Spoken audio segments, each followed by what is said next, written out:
I don't know. I think every time we play Toronto, we're going to get their best game. And, you give them an inch and they're going to take a mile. And that's what we kind of felt tonight, was that we gave them a little bit too much, and they took their opportunities and they capitalized on it.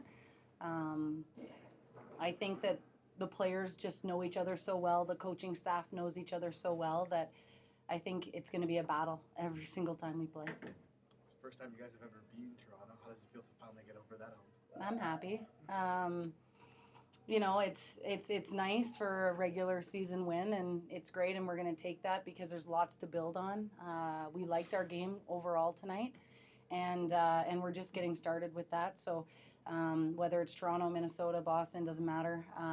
We want to just keep building. What do you think happened towards the end of that first period, where it seems like you guys were putting on the offensive pressure and then 2 goals late in the first? Yeah, I think poor puck management on our part. That was a key for us to manage pucks at both Blues, and both goals ended up in the back of our net because we didn't get pucks where we needed them to go. And like I said, Toronto, if you give them an inch, they're going to capitalize, and they certainly did on those 2 plays. What can you say about, Abby's goal, but also just her contributions to the team so far? Yeah, I think she was even surprised she scored that.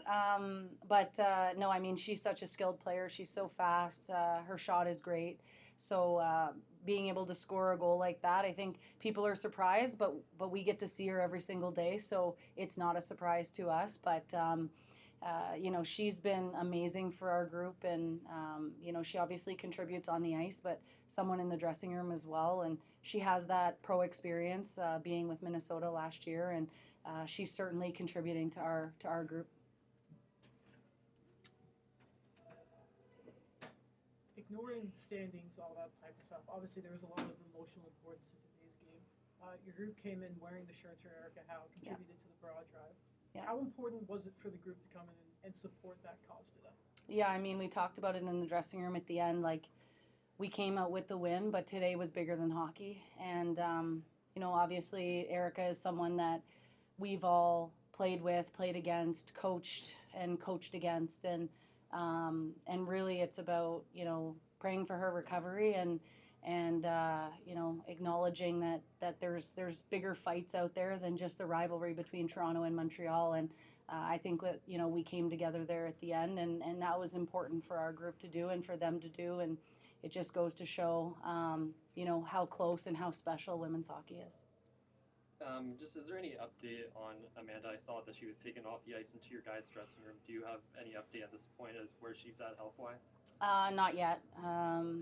We obviously with injuries, we take the time that we need, and I haven't been able to talk to medical yet, and I don't even think at this point we'd be able to make a medical diagnosis at this moment in time. And then also, this is Elaine's first game back in Toronto, first game playing, I should say, back in Toronto. And she has a long history playing here. How good was it for the group and to get that win for her tonight? Yeah, truly works so hard day in and day out at practice, and she certainly does the job when she steps into the net for us. And so I think it's extra special just because we haven't beaten Toronto yet, but for her, she's just approaching the game the same way every single time, putting us in a good spot to win. Ridiculous goal. I don't even know where to start on that. That came out of left field, honestly.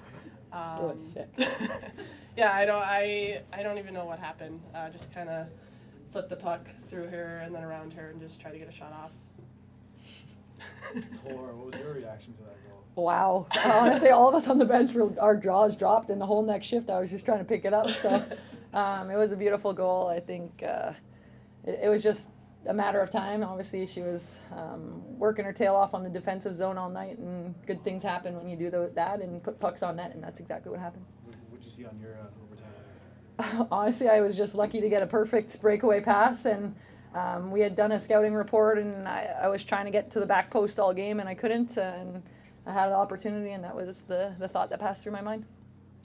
You guys go down 2-0 really late in the first period, and you guys seem to bounce right back when the start of the second period started. What did you guys see in the room, and what was kind of the mentality going into that second period, after you give up those 2 tough goals quick at the end of the first? Yeah, I think we talked a lot. We were communicating in the room. We were really positive. I think out of those 20 minutes, 17 of them were awesome. Unfortunately, hockey's a tough sport. If you have 3 minutes that aren't as great, sometimes other teams can capitalize, and that's exactly what happened. So we tried to forget about those 3 minutes. We tried to forget about those 2 goals, learn from them, but move forward, because we were happy with a lot of the things we were doing, and we needed to keep it simple, keep it going, and good things could happen if we kept playing our game.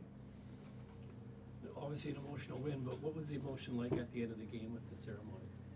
Yeah, I mean, I personally don't know Erica, but I definitely felt it. And, Corey came into the locker room and was like, there is bigger and better things in hockey. In that moment it just exemplified that.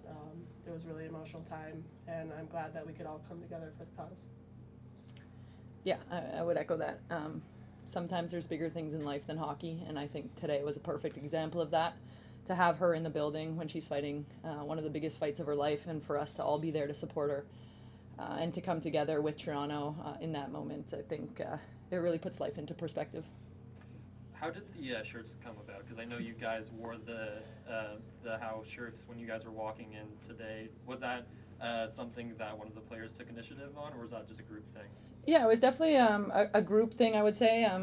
Erin definitely took initiative in purchasing those exact shirts, but I think our group came together, and we knew that this game was Hockey Fights Cancer and in support of Erica's fight specifically. And so us as the Montreal Victoire, we wanted to support Toronto, but we also wanted to support Erica and her fight. And so we were thinking about ways we could donate, ways we could show our support. And when we came across, or Erin came across those shirts, I think it was a no-brainer for almost everybody on our team to jump on board, wear it in, and support her, because like we said, sometimes there's bigger things than hockey. Laura, you had like a warm embrace with Erica right at the end of the game. What did it kind of mean to have that moment with her, considering everything? Yeah, she's one of my best friends. So to see her going through this right now, to see her, it was the first time I actually saw her since. I've talked to her a ton of times. But to see her in that vulnerable state, it's pretty tough to see. So it's emotional. I think being that young and fighting something like that is something you never want to see. But she has an amazing support group behind her. I know that Toronto and their whole team, and honestly the whole organization and the fan base is behind her, and so are every single one of us who are a little further away, that's for sure. This is for either of you guys, but how did it feel to get the win for Elaine tonight? Obviously, she has a lot of history in this city, and it's her first win in Toronto. What were your thoughts on that? Yeah, I mean, I think Julie's a great goalie. So it was, she played amazing. Yeah, I mean, she really kept us in the game there. She's the backbone today, obviously, so it was nice that I'm sure she had family here, so that's great. And what can you guys take from this game into your next matchup against Minnesota now? Tons. I think we worked a ton this last 2 weeks, and to be able to come out and put what we worked on to use tonight, it's a stepping stone for us. I think obviously there's plenty more for us to learn and for us to grow with, but our breakouts, moving pucks north, we were connecting a lot more than we had the first 3 games, and I think there's a lot of positives that we should take tonight and build confidence on that and bring it into Minnesota, who's been pretty hot right now. Sorry, Laura, can you just go into your friendship with Erica? How did that all start? Yeah, when I graduated from college, obviously I had known Erica all throughout college, just playing against her at Clarkson, but I got to play with her on the Markham Thunder, Brampton Thunder. We trained together for 3-4 years in Toronto as soon as I graduated. I have so many great things to say about her. She's one of my best friends, and I know she's got this.